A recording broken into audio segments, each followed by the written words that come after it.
नमस्कार मित्रों। आज हम देखने वाले हैं कक्षा 12वीं का 9वां चैप्टर जो है बाढ़ की संभावनाएं। जिनकी मुख्य बातें हैं वो क्या है कि एक गज़ल है। सबसे पहले हम कवि परिचय से शुरुआत करते हैं। दुष्यंत कुमार, जन्म सन 1933, निधन जो है 1975। कहाँ पर? तो उनका जन्म है राजापुर, नवादा जिला, बिजनौर, उत्तर प्रदेश। उनका उच्च शिक्षण जो है वो इलाहाबाद में हुआ था। सरकारी नौकरी तथा कृषि उनका मुख्य व्यवसाय रहा। रूढ़िवादी साम्राज्यवादी शक्तियों के संघर्ष की चेतना उनकी कृतियों के प्राण तत्व है। यह गीतकार के रूप में, गजलकार के रूप में और प्रबंध भी एक प्रकार का काव्य ही है, उसके रूप में उन्होंने नए नए प्रयोग किए हैं। किंतु हिंदी संसार में देखें तो एक गजलकार के रूप में उन्हें प्रसिद्धि मिली है। उन्होंने गजल को परंपरागत ढांचे से अलग कर सामाजिक राजनीतिक यथार्थ का सफल संवाहक यानी एक दूसरे तक फैलाता हुआ बनाया है। कि आमतौर पर गजल है वो एक दुखी भावना को व्यक्त करने वाली रचनाएं होती, पर यहाँ पर सामाजिक और राजनीतिक यथार्थ तक, एक सत्यता तक उन्होंने पहुँचाया है। साये में धूप उनका प्रसिद्ध गजल संग्रह है। एक कंठ विस्पाई वह उनकी रचना है। फिर जलते हुए वन का वसंत और सूर्य का स्वागत उनकी अन्य प्रसिद्ध कृतियाँ हैं। छोटे छोटे सवाल, आंगन में एक वृक्ष, वो उनके प्रसिद्ध उपन्यास है। तो इस तरह देखें तो यहाँ पर जो अब बात करें तो क्या कहा गया है कि प्रस्तुत गजल मुसल्स गजल नहीं है, यानी कि भावबोध वाली नहीं है। प्रत्येक शेर की भावना भावभूमि है और भिन्न भिन्न शेर, यानी कि गजल का एक जो भाग का है, तो प्रत्येक शेर जो अलग अलग भावों को लेकर, अलग अलग एक अर्थ को लेकर दिया गया है। समसामयिक जीवन में मानव की स्थिति विसंगतियों से परिपूर्ण है। इससे कवि चिंतित अवश्य है पर निराश नहीं कि आजकल समसामयिक जो एक प्रकार का समय मिल रहा है, एक जो पूरा वातावरण है उनकी विसंगत यानी मुश्किलों से भरी हुई है। चिंता अवश्य है मनुष्य को, पर वो निराश नहीं है। खासतौर पर कवि अपनी बात कर रहे हैं। फिर कहा कि तमाम विषम परिस्थितियों की उपस्थिति के बावजूद उम्मीद की एक हल्की सी किरण अभी भी यहाँ बरकरार दिखाई देती है। तो यह अलग अलग सारी बातों को लेकर, अलग अलग गज़ल में अलग अलग अर्थ को लेकर यहाँ दुष्यंत कुमार ने सारी गज़लें हैं वो रखी हुई है। तो अब हम शुरुआत करें तो कि काव्य में वैसे तो देखें तो गज़ल है वो सामान्य शब्दों में सरल अर्थ में है वो दी गई है। सबसे पहले देखें तो कि बाढ़ की संभावनाएं सामने है और नदियों के किनारे घर बने हैं। आमतौर पर देखें तो सामान्य सी बात है, पर उनका विशेष अर्थ भी दिया गया है। देखते हैं कि कवि कहते हैं कि नदियों में बाढ़ आने की संभावना हमेशा बनी रहती है, उससे भारी विनाश हो सकता है, पर नदियों के किनारे ही लोगों के घर बने हैं, क्योंकि फिर भी लोग वहां अपने घरों में निश्चिंत होकर रहते हैं। वे कहना चाहते हैं कि बाढ़ एक प्राकृतिक आपदा है। प्राकृतिक आपदा से डरकर कोई अपना घर बार छोड़कर क्यों चला जाए। तो इस तरह बाढ़ की संभावनाएं तो है, पर फिर भी वहां पर घर है वो बने हुए हैं। फिर दूसरा कहा जो कि वो भी सामान्य सा ही है। क्या कहा है कि चीड़ वन में आंधियों की बात मत कर, इन दरख्तों के बहुत नाजुक तने हैं। चीड़ वन यानी होगा क्या? चीड़ यानी कि वृक्ष का नाम है एक प्रकार के। आंधी यानी कि बारिश के साथ तूफान हवा चलती है वो आंधी। दरख्त यानी कि पेड़ की जो डालियाँ होती है वो उन नाजुक यानी कि सरल से, तने यानी कि जो उनके पेड़ का एक धड़ का है, एक भाग का है, तो तन उनके तने होते हैं। तो इस तरह कहा गया है। क्या अब मुख्य बात बताई कि कवि कहते हैं कि चीड़ के वृक्षों के तने बहुत नाजुक होते हैं, इतने कि तेज हवा चलने पर भी उनके टूटकर गिर जाने का अंदेजा होता है।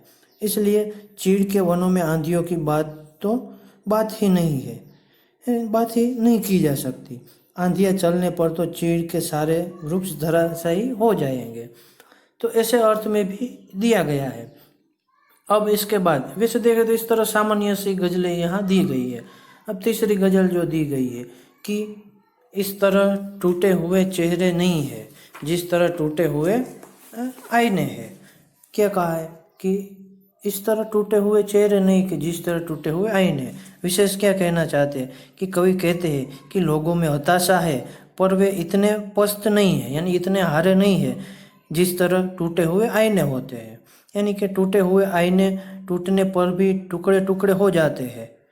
यहाँ लोगों में अभी भी कुछ कर गुजरने की शक्ति शेष है कि जिस प्रकार प्रत्येक टुकड़ा वापस अपना प्रतिबिंब है वो दिखाता है, इस तरह टूटा हुआ व्यक्ति भी है, वापस नई कोशिश के साथ है, नई शक्ति के साथ कुछ कर गुजरने की हिम्मत रखता है।